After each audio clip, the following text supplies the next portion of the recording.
Hey folks, David Stewart here. The other day, when I was reviewing Avengers Infinity War, I threw out that the main villain, Thanos, was basing his motivations and goals on an economic fallacy regarding overpopulation, and I've been asked to expand upon that, and I would like to today. There's actually 6 fallacies that underpin both his assumptions about what he needs to do, as well as his prescriptions, his solution for overpopulation. But before I get to those, I have to kind of dig into some of the underpinnings and give a little bit of background into some of these ideas regarding overpopulation. And before I do that, I also want to articulate that it's a little bit disturbing to me the number of people who found Thanos to be a noble character as a result of his motivations.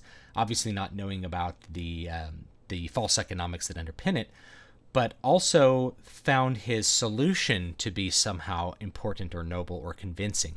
That is a little bit disturbing to me and kind of indicative of some of the ethical problems in our modern society, that you find the idea of wiping out half the universe, which is his goal, to be something that it would be an actual solution to any particular problem.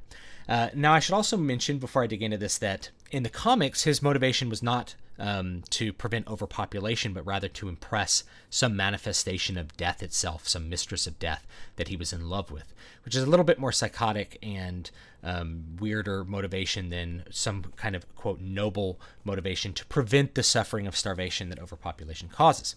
Now, before I dig into these 6 fallacies, let me give you some background with Thomas Robert Malthus, who was a English economist and philosopher who lived about 200 years ago. He lived in the late 1700s and first part of the 1800s and did a lot of work regarding populations. He was very fascinated with how populations grew, what limited their growth, and their relationship to resources. He's primarily an economist, and what he did is he applied a type of ecological theory to people, which is that he noticed that populations can grow what he called geometrically, meaning they double, or times 2 times 2 times 2, they multiply, whereas food supplies grow arithmetically, meaning 2 plus 2 plus 2 plus 2. And so very quickly, the amount of people that are being born shoots up and overpasses the amount of food that's being produced. And people call this the Malthusian Trap. And it's really from biology. So if you imagine you have a bunch of rabbits and they eat grass, they're going to produce enough rabbits until there's no more grass to eat. Then the rabbits starve.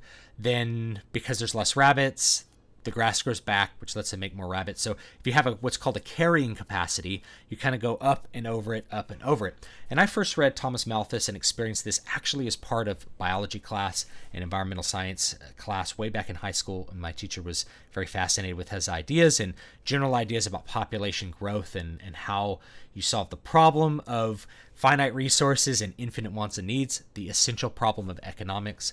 And so that's how I encountered him. And I think his theories are a little bit misunderstood.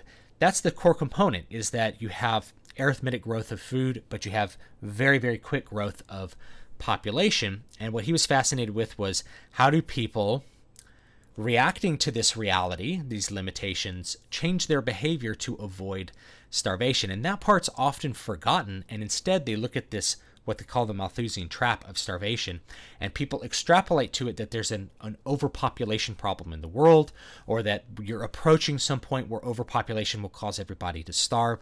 And that's not really what Malthus was interested in. He was more interested in how incentives worked regarding these limitations and how people responded to those limitations prior to there being some sort of starvation type event. So with that in mind, let me get into some of the fallacies. The first one, which is kind of a fallacy on Malthus, is the assumption. He had an assumption, and this is what kind of defined his entire work. And it's not an incorrect assumption given when he lived in the late 1700s and what he was observing. There's an incorrect assumption that increasing resources creates increasing population. That the population increases as a result of there being more resources available. In reality, what we've observed since that time, and of course he didn't have the benefit of observing 200 years of future history and all the wealth growth of the Industrial Revolution, what you see is that at a certain point the opposite happens. That you have so many resources, people start reproducing less and less. So you have, in the first world, you have a birth rate that's not able to replace the population. You have to have a birth rate of like something like 2.1 to replace your population. And that's assuming like, low infant mortality and things like that. Of course, in the past, people had like 20 kids, but half of them died before adulthood. And of those 10, some of them would die in adulthood. So it was really important to have a lot of kids because a lot of them died in childhood. Now we don't have that problem so much. But there's a bunch of different things that in first world countries, all the wealth, all the excess resources produces less population growth. People start to reproduce less and less. And so what's interesting to me is what are the reasons that cause that? And I think if Malthus were alive today, he would start probing some of those reasons and try to figure out how, once we get to a really huge amount of excess resources, people's behavior changes. My personal hypothesis is that the increase of wealth is not the result of just increasing amounts of food. In other words, his focus on food was slightly misplaced. There's other resources that control population growth as well. But as we get wealthier and wealthier, what's creating that extra wealth is more intelligence and more knowledge. And so as the knowledge base of the population grows and grows, they have more control over their behavior and more understanding of how reproduction can affect their economic futures, and so they choose to restrict their reproduction more and more as the knowledge grows. That's kind of my hypothesis. That's why you see in the first world, you have really low population growth. You have second generation immigrants, and their population growth tends to fall down into the same as the natives. So, somebody who moves from Mexico, maybe they have 4 or 5 kids. Their all kids have like 1 or 2, right? They go back to, they start acting like Americans after a generation or 2. And that's an interesting thing to observe. So right away, there's a little bit of a fallacy in that increasing resources automatically produces an increasing population. It does not always do that, and we can observe that with reality. Now, that's not to say Malthus was wrong with all of his thoughts, but he didn't have the benefit to observe this amount of wealth growth. Fallacy number 2, which is really an important one for people to think about now, is that there's overpopulation in the modern world. There's really not overpopulation, and overpopulation as a concept is actually incorrect. There's a carrying capacity ecologically, and you reach the carrying capacity, and you really can't go much over the carrying capacity before famine sets in. And going one thing back to the increasing amount of resources, just one thing to notice, in America at least, the poorer you are, the more likely you are to be obese, meaning the cheaper, food is so cheap that the poorest people are the most sedentary and overweight people, which is a very interesting thing to think about. It's the exact opposite of what you would think, given the normal constraints of life and food production and those sorts of things. So overpopulation in the modern world, I was convinced of this as a young person, that there was some overpopulation issue, at least in some parts of the world, like Africa. So people look at the grinding poverty that exists in some places in Africa, and they're like, well, the world is overpopulated. There needs to be less people because there's not enough resources. That's why they're starving. When in reality, the famine, the poverty that's being caused in Africa probably has very little to do with the amount of available resources that people could exploit, and more to do with the environment that's preventing them from accessing those resources over the long term. If you're farming in, Rwanda or somewhere, and a warlord comes in and steals all your food, basically all your effort was for nothing. You starve, and then there's no one to produce the food the next year, which means you have a decreasing amount of food for the same amount of people. Then it creates famine and wipes people out. If you don't have a stable society where people are secure and maintaining their property for any long periods of time, you can't farm new food. And that's a lot of the problems inflicting these really impoverished areas in Africa, as well as other social issues. So I think it's a mistake to look at Africa as some example of overpopulation and declare that the world is overpopulated. Likewise with India, most people in India are not starving. Some people are very impoverished, but the problem isn't that there's not enough food. It's that the food, the poorest people don't have unlimited access to food the way that poor people in the United States have unlimited access to food. And so you have to think about that as being the economic problem rather than just there's not enough resources. So overpopulation in regards to resources is mostly a myth in the modern world. And of course, the countries that have the densest population, like Japan, also tend to have the highest standard of living and the longest lifespans. So the density of population doesn't affect that either. And if you look at countries in Africa like Nigeria, you're like, well, there's famine in parts of Nigeria. Nigeria has the population density of Georgia. a state here in the U.S. that's not particularly dense. It's mostly empty space. So there's a lot of empty space in a lot of these countries. And if you go to some sub-Saharan sub-Saharan countries like the Sudan, they're very sparsely populated. They're not densely populated at all compared to Europe and Asia.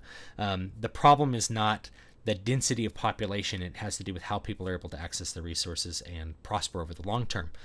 Other environmental factors that aren't the resources per se. Next fallacy number 3, is that killing half the people will alleviate an overpopulation problem. So let's say these people are at the carrying capacity and they are starving, and this is what Thanos wants to avoid.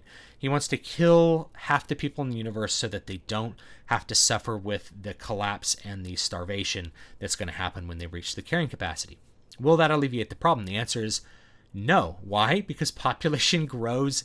It grows geometrically. It grows exponentially, whereas resources don't. So if you have someone at the carrying capacity and you eliminate their population by half, in 30 years they're right back at the carrying capacity. Population of the Earth can double every 30 years if the economics of the planet allow it. So if people are starving and it's about to collapse and you reduce the population by half, you've kicked the can down the road 30 or 40 years. Thanos hasn't solved any problem because the real problem is the carrying capacity and the fact that populations jump up towards that carrying capacity, not the fact that there's just too many people in general. And in fact, they might hit it even quicker since they have all the technology, they have all the resources available to them to very quickly generate a lot more people to get right back to that carrying capacity. It wouldn't solve a thing. The only way you would kick the can really far down the road is if you eliminated like 99.9% of people, and then there was just a handful of people in each geographic area. Then it would take many years for them to reproduce enough to get back to the former capacity. But that still doesn't eliminate the problem of the carrying capacity. You're going to have to kill everybody again at some point.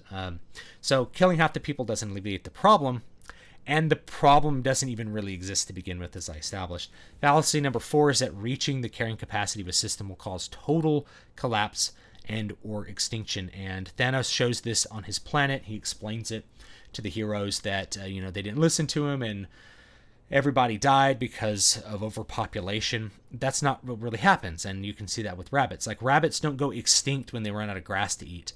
Yes, there's starvation, the population falls back down, but then it stabilizes and starts to go back up. So you wouldn't have like a massive population collapse just because you've reached the carrying capacity. And in ecological equilibrium out in the environment, everything's kind of at that equilibrium. It's at that carrying capacity, given that there might be predation above, there might be limited resources below in the food chain. Everything kind of just ends up at equilibrium and doesn't collapse the way that you would think it would. Now, if you were to kill all the grass or all the plants at the bottom, then yeah, there'd be a population collapse from above. But then as soon as the grass grew back, you'd have the population start to grow back again and get back up to the carrying capacity. So the total collapse or extinction thing probably wouldn't happen. Now, there's another part of this that's a rather contemporary thought on overpopulation, which is that the population of the Earth is based on a finite resource that we will run out of, like oil, for instance. So it's not that this thought is wrong necessarily, but if you pretend that it's right, that there's all the overpopulation or all the population is based on our use of oil. When we run out of oil, what happens? Well, the population falls down to whatever level can be sustained without the use of oil. It still wouldn't be an extinction level event. It would be a major event, but not an extinction level event. It'd be a society kind of withdrawing event. In this futuristic world that Thanos inhabits that has a lot of access to energy, I don't really see them using an energy source that has a specifically finite amount. And even today, people talk about green solutions and this sort of stuff. At a certain point, I expect there to be peak oil. We keep expecting it to happen. It never seems to happen. But at some point, we won't be able to produce as much oil as we produce the next year, or the demand for oil will have just gone down on its own as better technologies replace it, which I think is probably more likely. But even as that happens, the price of oil goes up, that provides an incentive for people to come up with alternative energy sources. And eventually you'd have this problem where you'd shift from this finite resource to a different resource that's maybe infinite or much less finite. And then if that one starts to run out, you come up with different ones. So you can kick the can down the road really a long time when it comes to finite resources, simply because you don't have 99% capacity of a resource and then run out on the next day. It doesn't work that way. You'd have a really slow decline in the output or accessibility of a particular resource, which would raise the price, produce incentives to go find more of it, which would keep it more stable, or produce incentives to find alternatives to that particular energy source. So that's something that that we can kind of see within economics, working in all sorts of different ways with finite resources. So the alarmist prediction that we're going to run out of oil someday and there'll be an economic collapse as a result, I think that's a little bit far fetched. as much as survivalism I think is a cool concept, I don't expect an economic collapse like that to happen, and certainly not in a short amount of time. Doesn't mean you shouldn't be prepared for disasters in your area. That should be like basic preparation, right? Fallacy number 6, which is you must actively prevent population growth to avoid the Malthusian Trap, to avoid getting up to the carrying capacity and having all this starvation. This fallacy is the important one, and this is a really big mistaken belief, which is that Malthus describes this situation, and then people go, well, how can we prevent that? And he kind of sees it that way. It's like, people won't get to enjoy the fruits of their increased their increased economic activity because they'll have more kids as a result. That's not really what happens, but also that you have to actively prevent that isn't true. We've seen that with the way the first world works. But it's been a justification for a lot of population control, and will probably continue to try to be a justification for population control. We see this in China, that they have this like one-child policy to try to reduce their total population. That's probably not really necessary, because if it's expensive to raise one child, most people are not going to have more than 1 or 2 children anyway. And the people who can afford to have more than 1 or 2 children might be the people you want to have more than 1 or 2 children. I'm aware it's a semi-communist country at this point. But that justification ends up being used for anything, including this setup in Infinity War, where Thanos wants to destroy half of the universe in order to save them from the suffering of starvation.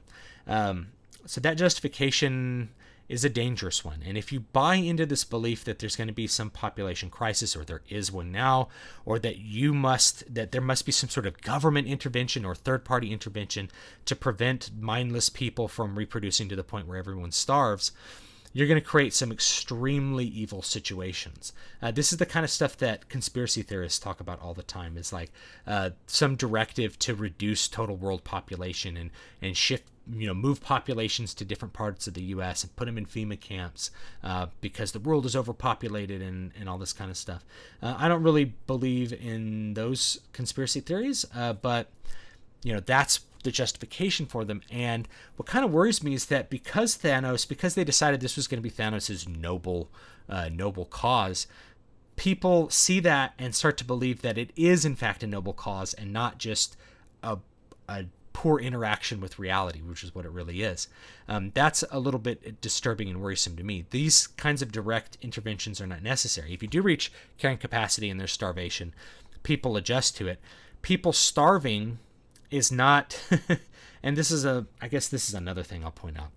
People starving and dying, it's hard for me to say that is somehow worse than just killing them, right? That's Thanos' justification. Is like, I'd rather kill them all in an instant than have them suffer by being hungry, or to say it's better for them to be dead than for them to have an imperfect life, which is actually a lot of justification I've seen recently for abortion. It's like, they'll be born to somebody poor. It's like, so it's better to be dead than poor? Is that really the justification you want to make? It's better to be dead than to have to solve a problem with how much people can exist. I think it'd be much better to be alive and have a little bit of suffering, but be able to have a potential solution for everyone than this idea of killing half the people, or that Thanos would have to kill people in order to prevent overpopulation rather than use his power to just prevent them from reproducing so much that everything collapses. So anyway, that's my thoughts on those. Those are the 6 fallacies I see kind of underpinning that particular narrative. The narrative to me is very disturbing. I wouldn't want to pin upon the filmmakers the idea that they think that this is an actual solution that has to be pursued in the world, but it's possible they think that, and they just thought it would be a noble motivation for the villain. You should not believe that. It's not a noble motivation. It's a motivation from ignorance, and it's also one that's definitely evil, because it is the actions themselves which are good and evil, not the justification. When the ends justify the means, you can create any means you want. You moralize any means, and you can use them however you want. If it's moral to kill half the people in the universe to prevent overpopulation, it's moral to kill people in the universe for any reason that you think ends up producing a conclusion that you find preferential to something else.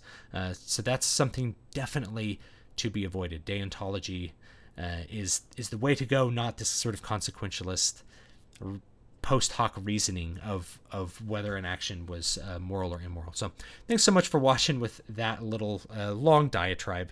I spent 20 minutes talking about Robert Malthus, but hopefully it's been informative and it'll make you think about it. Certainly there's a lot more to be said about it than what I can say in a mere 20-minute video, but that's all that I feel like I'm going to be able to say without just going off into magical la la land and talking about other kinds of political issues. So have a good one. I'll see you guys next time. Don't forget to visit my website, devspress.com, where you can find links to all my books on Amazon and other sites. davidvstewart.com for other kinds of content.